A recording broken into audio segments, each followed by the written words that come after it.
Hello everyone, welcome to live study.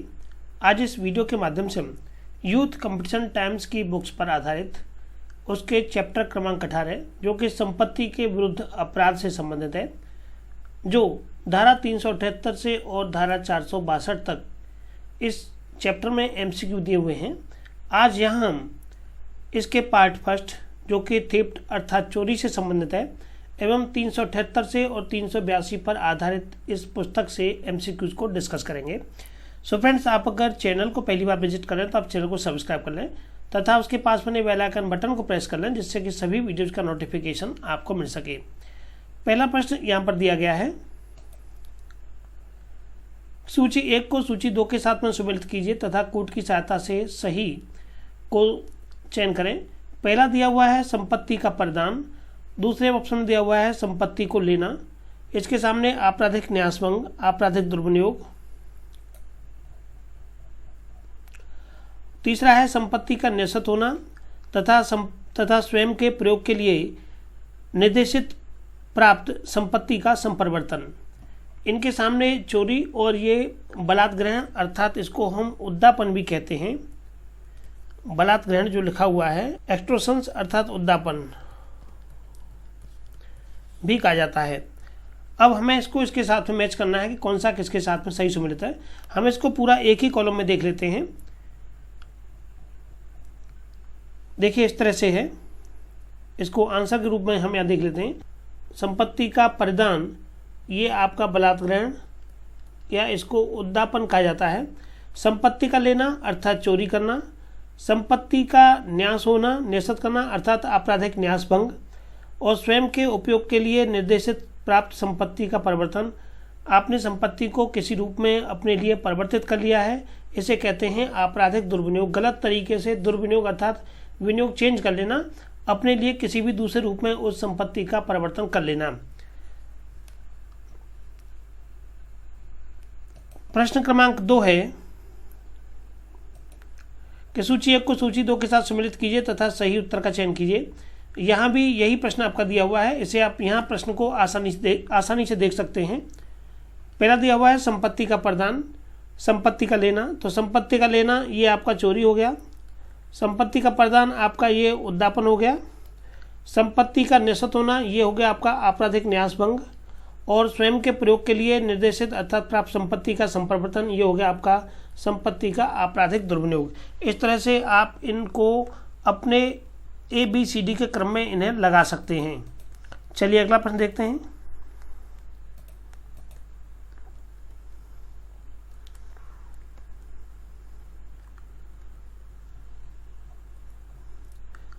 संपत्ति का प्रदान अर्थात उद्दापन इसको बताया गया है धारा 383 में। संपत्ति का लेना अर्थात चोरी को धारा 378 में, संपत्ति का न्यस्त होना अर्थात आपराधिक न्यासभंग को धारा 406 में, तथा स्वयं के प्रयोग के लिए निर्देशित प्राप्त संपत्ति का परिवर्तन किया जाना आपराधिक दुर्विनियोग ये है धारा 403 में। इनके अलग अलग सेक्शन भी पूछ लिए जाते हैं। अगला प्रश्न है कि एक बैंक का कैशियर बैंक से 10,000 रुपये इस नियत से ले जाता है कि वह 1 माह के अंदर रुपया वापस रख देगा। कमिश्नर के द्वारा कौन सा अपराध किया गया है? आपराधिक दुर्विनियोग का, आपराधिक न्यासभंग का, चोरी का या चोरी के प्रयत्न का। उसके द्वारा पैसा ले जाया गया है, नगद रूप में उठाया गया है और उठा करके उसके द्वारा उसे ये इस नियत से ले गया है कि वह 1 माह के अंदर रुपये को वापस रख देगा। तो इसने यहाँ पर चोरी की है। सही ऑप्शन यहाँ पर इसका है ऑप्शन क्रमांक सी कि इस बैंक के कैशियर के द्वारा चोरी का अपराध किया गया है। थेफ्ट का धारा 378 जो कि परिभाषित करती है, कैशियर ने भारतीय दंड संहिता की धारा 378 के अधीन चोरी का अपराध किया है, क्योंकि संपत्ति को कुछ समय के लिए हटाना भी चोरी के अपराध की श्रेणी में आता है। उसके द्वारा वो संपत्ति अपने उस स्थान से हटाई गई है, इसीलिए ऐसा उसके द्वारा किया जाना ये अपराध चोरी की श्रेणी में आता है। प्रश्न क्रमांक 4 है कि कौन सा चोरी का आवश्यक तत्व नहीं है? चल संपत्ति, संपत्ति चल होनी चाहिए, ये करेक्ट है। उस संपत्ति का कब्जा, तीसरा है उस संपत्ति का स्वामित्व, और चौथा है कि उस संपत्ति का हटाया जाना। संपत्ति चल हो, उस संपत्ति का कब्जा, संपत्ति का स्वामित्व और संपत्ति का हटाया जाना। चोरी के आवश्यक संपत्ति का हटाया जाना भी इसमें शामिल है। संपत्ति का स्वामित्व ये शामिल नहीं है, क्योंकि संपत्ति किसी के भी कब्जे में हो सकती है। ये जरूरी नहीं है कि संपत्ति उस स्वामी के ही कब्जे में हो जिसकी वो संपत्ति है। संपत्ति किसी अन्य व्यक्ति के कब्जे में भी हो सकती है। तो चल संपत्ति होनी चाहिए, संपत्ति पर किसी का कब्जा होना चाहिए, संपत्ति का हटाया जाना आवश्यक है, लेकिन उस संपत्ति का स्वामित्व ये आवश्यक नहीं है कि उसके स्वामी के ही कब्जे में हो। तो सही ऑप्शन यहाँ पर इसका है ऑप्शन क्रमांक सी। धारा 378 के अंतर्गत चोरी को परिभाषित किया गया है तथा इसके अंतर्गत कुछ चोरी के आवश्यक तत्व बताए गए हैं। पहला बताया गया है कि संपत्ति किसी व्यक्ति के कब्जे में होनी चाहिए, संपत्ति चल होनी चाहिए। धारा 22 ये चल संपत्ति के संबंध में संपत्ति के संबंध को परिभाषित करती है। उस व्यक्ति की सम्मति के बिना संपत्ति का लिया जाना तथा संपत्ति का बेईमानी से ले जाने का आशय, धारा 24 भारतीय दंड संहिता। इसके बाद ऐसी संपत्ति को लेने के लिए हटाया जाना। इस प्रकार चोरी का आवश्यक तत्व ये कब्जा है, न कि संपत्ति का स्वामित्व। प्रश्न क्रमांक 5 है कि निम्नलिखित में से कौन चोरी की परिभाषा के संबंध में सही नहीं है। पहला है कि किसी भी अन्य की चल संपत्ति का हटाया जाना, दूसरा है उस व्यक्ति के स्वामित्व से हटाया जाना, तीसरा है कि उस व्यक्ति की सहमति के बिना, और चौथा है कि उस संपत्ति को ले जाने का आशय से। तो ये डी भी करेक्ट है कि उस संपत्ति को ले जाने का आशय होना चाहिए। ए है कि किसी अन्य की चल संपत्ति का हटाया जाना, उस व्यक्ति के स्वामित्व से हटाया जाना तथा उस व्यक्ति की सहमति के बिना हटाया जाना। जैसा कि अभी हमने ऊपर के प्रश्न में पढ़ा था कि स्वामित्व वाली बात आ रही थी, प्रश्न को थोड़ा सा तरीका यहाँ बदल दिया गया है कि उस व्यक्ति के स्वामित्व से हटाया जाना। स्वामित्व वाली बात नहीं, मेन बात यहाँ कब्जे की रहती है। किसी अन्य की चल संपत्ति का हटाया जाना पहला करेक्ट है। जो नहीं है परिभाषा में वो आपका बी नहीं आता है। उस व्यक्ति की सहमति के बिना हटाया जाना तथा उस संपत्ति को ले जाने के आशय से हटाया जाना। इस तरह से सही ऑप्शन यहाँ पर इसका ऑप्शन क्रमांक बी है। निम्न में से कौन सा चोरी का तत्व नहीं है। सबसे पहला है कि संपत्ति का बेईमानीपूर्ण आशय से ले जाया जाना। दूसरा है कि संपत्ति चल होनी चाहिए। तीसरा है कि संपत्ति जिसके कब्जे में है उसकी संपत्ति के बिना ही ले जानी चाहिए। और चौथा है कि संपत्ति मालिक की सम्मति के बिना ले जानी चाहिए, क्योंकि यहाँ मालिक का कोई कंसेप्ट नहीं है, संपत्ति किसी के भी कब्जे में हो सकती है। तो सही ऑप्शन यहाँ पर इसका डी है, जो इसके आवश्यक तत्वों में नहीं आता है। प्रश्न है कि सही उत्तर का चयन कीजिए। चोरी में यह आवश्यक है कि किसी भी प्रकार की संपत्ति लेने का बेईमानीपूर्ण आशय हो। किसी भी प्रकार की संपत्ति की बात नहीं है, केवल बात आती है ओनली चल संपत्ति की, या किसी भी प्रकार की अर्थात चल या अचल किसी भी प्रकार की संपत्ति हो सकती है। तो आप चोरी में आवश्यक यह है कि तो ये आवश्यक नहीं है कि किसी भी प्रकार की संपत्ति को ले जाने का बेईमानीपूर्ण आशय हो। दूसरा है कि कोई भी मूल्यवान प्रतिपूर्ति लेने का बेईमानीपूर्ण आशय हो। तीसरा है कोई चल संपत्ति लेने का बेईमानीपूर्ण आशय हो। और चौथा है कि कोई भी अचल संपत्ति लेने का बेईमानीपूर्ण आशय हो। तो सही ऑप्शन यहाँ पर इसका है ऑप्शन क्रमांक आपका सी, कि कोई भी चल संपत्ति ले जाने का बेईमानीपूर्ण आशय हो। सही ऑप्शन इसका सी है। भारतीय दंड संहिता की धारा 378 के अनुसार जो कोई किसी व्यक्ति के कब्जे में से उस व्यक्ति की सम्मति के बिना कोई भी जंगम संपत्ति बेईमानी से ले जाने का आशय रखते हुए के लिए वह संपत्ति ऐसे लेने के लिए हटाता है, वह चोरी करता है। ये कहा जाता है कि वह संपत्ति चल होनी चाहिए। अगला प्रश्न,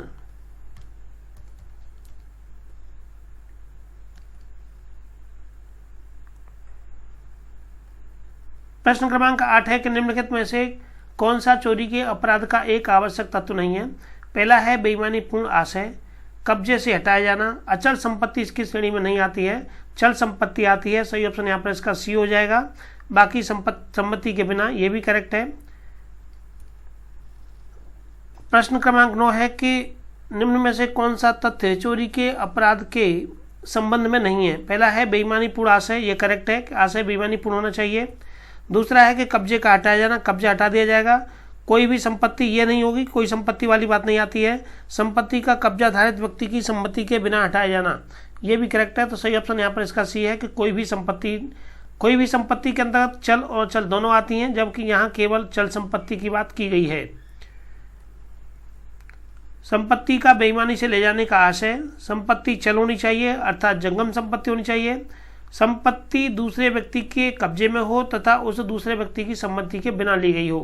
प्रश्न क्रमांक 10 है कि एक्स को बाई को एक्स का उधार देना था। बाई का बैल झरने के पास चल रहा था, एक्स उसे हटा करके ले गया और अपने घर में बांध दिया। जब बाई ने उससे बैल छोड़ने के लिए कहा तो एक्स का कहना था कि वह बैल तभी छोड़ेगा जब वह उसे धन का भुगतान दे देगा, तो एक्स दोषी है। देखिए, उस एक्स के द्वारा उसके बैल को हटाया गया है वहाँ से, उसका आशय बेईमानीपूर्ण है क्योंकि उसके ऊपर उसका उधार था, लेकिन उधार के लिए जाने के संबंध में ऐसा कोई पहले से स्पष्टीकरण नहीं था कि आप मेरे बैल के द्वारा या किसी अन्य तरीके से उस पैसे की उगाही कर सकेंगे। तो ऐसी स्थिति में ऑप्शन में आपराधिक न्यास भंग, आपराधिक दुर्विनियोग, उद्यापन तथा चोरी, तो सही ऑप्शन यहाँ पर इसका हो जाएगा चोरी, कि वह व्यक्ति चोरी का दोषी होगा। प्रस्तुत समस्या एक्स भारतीय दंड संहिता की धारा 378 के अंतर्गत चोरी का दोषी है। यह श्री चरण चुन्नो के वाद में अवकथित किया गया था कि एक लेनदार जो कि अपने देनदार के कब्जे से बिना इसकी सम्मति के उसे ऋण के सदाए के लिए मजबूर करने के आशय से उसकी चल संपत्ति उठा ले गया हो, वह चोरी का दोषी होगा क्योंकि उस दूसरे व्यक्ति की कोई कंसेंट नहीं है। इसमें विदाउट कंसेंट उसके द्वारा उस बैल को ले जाया गया है। एक कर्ज देने वाला बी कर्जदार की चल संपत्ति को उसकी सहमति के बिना उस पर ऋण के भुगतान के लिए दबाव बनाने के आशय से बी के कब्जे से ले लेता है। चोरी के लिए दोषी है, उद्यापन के लिए दोषी है, दोषी नहीं है तथा लूट का दोषी है। चोरी के लिए दोषी होगा, सही ऑप्शन यहाँ पर इसका ए है। प्रश्न क्रमांक 12 है, ए का जेड की पत्नी से सहमतिपूर्ण यौन संबंध था। वह ए को मूल्यवान संपत्ति देती है जिसको कि ए जानता है कि वह उसके पति जेड की है और उसे देने का जेड से कोई भी प्राधिकार नहीं मिला है। ए संपत्ति को बेईमानी से लेता है तथा ए के द्वारा निम्नलिखित में से कौन सा अपराध किया गया है? आपराधिक न्यासभंग का, चोरी और आपराधिक न्यासभंग का, चोरी का और आपराधिक दुर्विनियोग का। तो सीधे सीधे यहाँ जो अपराध बनता है वो चोरी का बनेगा। धारा 378 में चोरी को परिभाषित किया गया है और ये चोरी के यहाँ पर इसके द्वारा चोरी का अपराध किया जाना बनता है।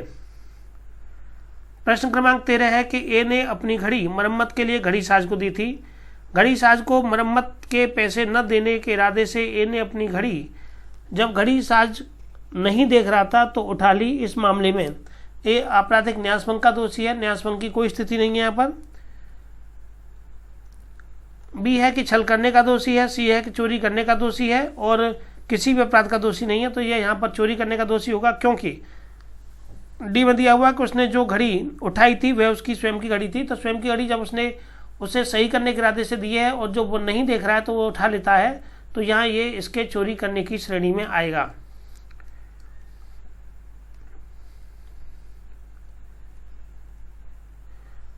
चोरी के जो आवश्यक तत्वों की संपत्ति किसी व्यक्ति के कब्जे में हो। यहाँ घड़ी उस दूसरे व्यक्ति के दुकानदार के कब्जे में थी। संपत्ति को ऐसे व्यक्ति की सम्मति के बिना उस दुकानदार की बिना सम्मति के ले जाया जा रहा है। संपत्ति जंगम होनी चाहिए, घड़ी यहाँ जंगम संपत्ति है। संपत्ति का बेईमानी से ले जाने का आशय उस व्यक्ति का घड़ी को बेईमानी से ले जाने का आशय है और संपत्ति को लेने के लिए हटाना और उसके द्वारा घड़ी को लिए जाने के आशय से हटाया गया है। प्रस्तुत समस्या धारा 378 के दृष्टांत ज एवं ट पर आधारित है। कोई भी व्यक्ति अपनी ही संपत्ति की चोरी कर सकता है यदि चोरी की वस्तु किसी भी अन्य व्यक्ति के कब्जे में विधिपूर्ण रूप से है और वह उस अन्य व्यक्ति की संपत्ति एवं ज्ञान के बिना बेईमानी से उसको ले लेता है। प्रश्न क्रमांक 14 है कि क सद्भाव में य की संपत्ति को अपना समझ करके ख के कब्जे से ले लेता है, क दोषी है। चोरी के लिए, संपत्ति के आपराधिक दुर्विनियोग के लिए, आपराधिक न्यास भंग के लिए तथा अपराध के लिए, कोई भी अपराध के लिए नहीं। क सद्भावना, अब यहाँ जो वर्ड यूज किया गया है ये यूज किया गया है सद्भावना पूर्वक, कि उसके द्वारा सद्भावना पूर्वक ये कार्य किया गया है। सद्भावना पूर्वक य की संपत्ति को, सद्भावना पूर्वक य की संपत्ति को अपना समझ करके, तो सद्भावना बस उसके द्वारा ये कार्य किया गया है, तो उसके द्वारा कोई भी अपराध यहाँ पर नहीं बनता है। सही ऑप्शन यहाँ पर इसका आ जाएगा ऑप्शन क्रमांक डी, कि उसके द्वारा कोई अपराध नहीं किया गया है। धारा 378 के दृष्टांत पी पर आधारित है। यह की संपत्ति को अपनी स्वयं की संपत्ति होने का सद्भावनापूर्वक विश्वास करते हुए ख के कब्जे से उस संपत्ति को क ले लेता है। यहाँ क बेईमानी से नहीं लेता है, इसीलिए उसके द्वारा यहाँ चोरी का अपराध या अन्य कोई भी अपराध नहीं बनता है। प्रश्न क्रमांक 15 है कि यह की संपत्ति को अपनी स्वयं की संपत्ति होने का सद्भावनापूर्वक विश्वास करते हुए ख के कब्जे से उस संपत्ति को क ले लेता है, तो उसके द्वारा कौन सा अपराध बनता है? तो यहाँ कोई अपराध नहीं बनता, क्योंकि उसके द्वारा सद्भावनापूर्वक ये कार्य किया गया है।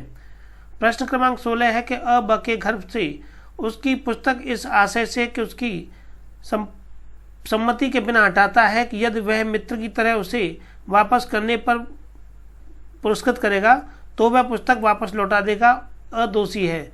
यहाँ पर वो चोरी के लिए दोषी है कि बिना उसकी सम्मति के हटा रहा है और उसका आशय है चोरी किए जाने का, तो सही आंसर यहाँ पर इसका ए है कि वह चोरी के लिए दोषी होगा। प्रश्न क्रमांक 17 है कि बी सोने की एक अंगूठी ए के कब्जे से ए की सहमति के बिना इस आशय से लेता है कि जब तक ए कुछ धन बी को नहीं दे देता है वह अंगूठी ए को वापस नहीं करेगा। छल का, आपराधिक न्यासभंग का, आपराधिक दुर्विनियोग का और चोरी का कौन सा अपराध किया गया है? क्योंकि इस व्यक्ति का यहाँ पर आशय है कि उसे कुछ न कुछ उसके बदले में धन चाहिए, तो भारतीय दंड संहिता की धारा 378 के अंतर्गत बी ने चोरी की है। यहाँ बी के द्वारा ए के कब्जे से सोने की अंगूठी बेईमानी से ले ली गई है, अतः बी ने चोरी का अपराध किया है। धारा 378 ये प्रावधान करती है कि जो कोई किसी व्यक्ति के कब्जे में से उस व्यक्ति की सम्मति के बिना कोई भी चल संपत्ति बेईमानी से ले जाने का आशय रखते हुए या वह संपत्ति ऐसे लेने के लिए हटाता है तो उसके द्वारा चोरी किया जाना माना जाएगा। प्रश्न क्रमांक 18 है कि ख की भूमि पर स्थित पेड़ को बेईमानी से ले जाने के इरादे से ख की अनुमति के बिना काट देता है, क के द्वारा कौन सा अपराध किया गया है? यहाँ जैसे ही पेड़ जमीन से कट जाएगा वैसे ही वह चोरी की वस्तु बन जाएगी। कोई भी अपराध नहीं किया है, क्योंकि जब तक के पेड़ ले जाया न जाए। संपत्ति के आपराधिक दुर्विनियोग का अपराध किया गया है, आपराधिक न्यासभंग का अपराध किया गया है, चोरी का अपराध किया गया है, क्योंकि जैसे ही पेड़ कट जाएगा जमीन से अलग हो जाएगा वो चोरी की विषय वस्तु बन जाएगी। क यहाँ पर चोरी के अपराध का दोषी होगा। धारा 378 में परिभाषित किया गया है, संपत्ति चल होनी चाहिए, पेड़ जो है वो चल संपत्ति बन गया है, दूसरे व्यक्ति के कब्जे से ले लिया गया है, जिसका खेत था उसके बिना उसकी सम्मति के विदाउट कंसेंट वो पेड़ उसने काट दिया है। जब तक कोई वस्तु भूबद्ध रहती है जंगम संपत्ति न होने के कारण चोरी का विषय नहीं हो सकती है, परंतु जो ही वह भूमि से पृथक या अलग कर दी जाती है वह चोरी का विषय होने योग्य हो जाती है। अतः यहाँ पर जैसे ही करने इस प्रकार लेने के आशय से उस वृक्ष को पृथक किया है या अलग काटा है तो वह अपराध चोरी का यहाँ पर बनेगा और वह चोरी के लिए दोषी होगा। प्रश्न क्रमांक 19 है ए द्वारा बी की भूमि में खड़ा वृक्ष बेईमानी पूर्वक बी के अधिपत्य से हटाने के आशय से बी की सहमति के बगैर काटा गया है। ए के द्वारा कौन सा अपराध किया गया है? ए के द्वारा यहाँ चोरी का अपराध बनता है, क्योंकि बिना उसकी विदाउट कंसेंट उसने इस पेड़ को काटा है। प्रश्न क्रमांक 20 है कि भारतीय दंड संहिता के अधीन चोरी के लिए दंड कितना है? तो चोरी के लिए दंड है 3 वर्ष तक का। सही ऑप्शन यहाँ पर ए है। धारा 379 के अंतर्गत कोई भी चोरी करेगा वह दोनों में से किसी भी भांति के कारावास से, जिसकी अवधि 3 वर्ष तक की हो सकेगी, किसी भांति के कारावास से अर्थात सादा कारावास भी हो सकता है और कठोर कारावास भी हो सकता है, तो किसी भी भांति का हो सकेगा, अवधि 3 वर्ष तक की हो सकेगी या जुर्माने से या दोनों से दंडित किया जाएगा। तो चलिए फ्रेंड्स, आज के इस वीडियो में इतना ही। इससे आगे के वीडियो में हम इससे आगे के चैप्टर को कंप्लीट करेंगे जो कि एक्सटॉर्शंस पर आधारित है, धारा 383 से लेकर के धारा 389 पर। सो प्लीज़ आप वीडियो को अधिक से अधिक शेयर करें तथा हमारे टेलीग्राम चैनल लॉ स्टडी को ज्वाइन करें। इसके लिए आपको टेलीग्राम ऐप्स पर जाकर के केवल लॉ स्टडी सर्च करना होगा, जहां आप हमारे लॉ स्टडी के ऑफिशियल चैनल से जुड़ सकते हैं। एवं आप स्टूडेंट की सुविधा के लिए लॉ स्टडी डिस्कशन नाम से एक चैनल और बना हुआ है, जिस पर कि आप अपनी आपसी वार्तालाप के माध्यम से अपनी बातों को एक दूसरे स्टूडेंट्स के साथ शेयर कर सकते हैं। So thank you for watching this video.